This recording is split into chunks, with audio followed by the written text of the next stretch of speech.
Hi guys, Saturday సింపుల్గా కొంచెం ఇన్ఫర్మేటివ్గా ఉండే వీడియోస్ ఇద్దామని డిసైడ్ అయ్యా.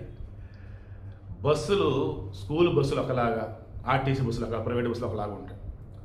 ప్రపంచవ్యాప్తంగా అన్నప్పుడు నాకు తెలిసి ఏ స్కూల్ బస్సు అయినా ఎల్లో కలర్, పసుపచ్చ కలర్లో ఉంటుంది. ఎందుకు?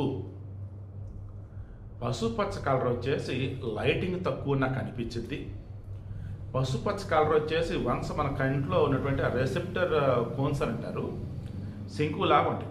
వాటిని ప్రేరేపిస్తే ఆ సంకేతాలు బ్రెయిన్కి వెళ్ళిపోతాయి, అంటే ఇమీడియట్గా అలర్ట్ చేస్తాయి.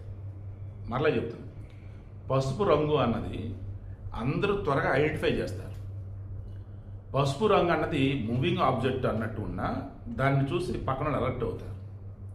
పిల్లలు, పెద్దలు అంతా కూడా ఈ పసుపు రంగు అన్నప్పుడు ఇమ్మీడియట్గా అరే అది ఇంపార్టెంట్ అన్న ఇదికి, అంటే స్కూల్ బస్ అన్నదాన్ని పెట్టిన తర్వాత ఆల్మోస్ట్ అంతా అది ఫిక్స్ అయిపోయారు.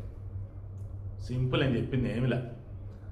మన సృష్టిలో ప్రతిదానికి కూడా పూర్వీకులు కావచ్చు, ఇప్పుడున్న వాళ్ళు కావచ్చు, ఎవరైనా సరే ఎన్నో ఎక్స్పెరిమెంట్లు చేసి ఫైనల్ ఇది బెస్ట్ అనుకుంటారు. అలా బెస్ట్ అనుకుంటుందని మిగతా దేశాలు వాళ్ళు కూడా మొత్తం క్రాస్ చెక్ చేసుకున్నాక ఫాలో అవుతారు. ఫైనల్ అంతా దాన్ని ఆమోదిస్తారు. అలా ఆమోదించిన వాటిలో అదే అతి తక్కువ వాటిలో ఈ స్కూల్ బస్ ఒకటి. డ్రైవింగ్ అప్పుడు కూడా మన దగ్గర ఏమో లెఫ్ట్ డ్రైవ్ చేస్తారు, ఇంకొన్ని చోట్ల రైట్ డ్రైవ్ చేస్తూ ఉంటారు. అండ్ కొన్ని చోట్ల వచ్చేసి మన దగ్గర రైట్కి ఉండేది డ్రైవర్ది, కొన్ని చోట్ల వచ్చి లెఫ్ట్కి ఉండేది వేరే దేశాలు. ఇలా రకరకాలుగా ఉంటూ ఉంటాయి. బట్ స్కూల్ బస్సులు అంటే మీరు ప్రపంచవ్యాప్తంగా మొత్తం చూడండి, నాకు తెలిసి అన్ని చోట్ల కూడా పచ్చే ఉంటాయి. ఎందుకంటే తక్కువ లైట్లు అంటే సరే చూడగలుగుతారు, చీకట్లో చూడగలుగుతారు. చీకట్లో చూడగలటువంటి దాని తక్కువ లైట్ అది.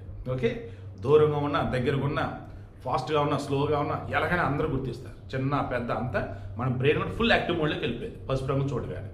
అందుకే ఈ స్కూల్ బస్సులకు పసుపు రంగు అనేది ఉంటుంది.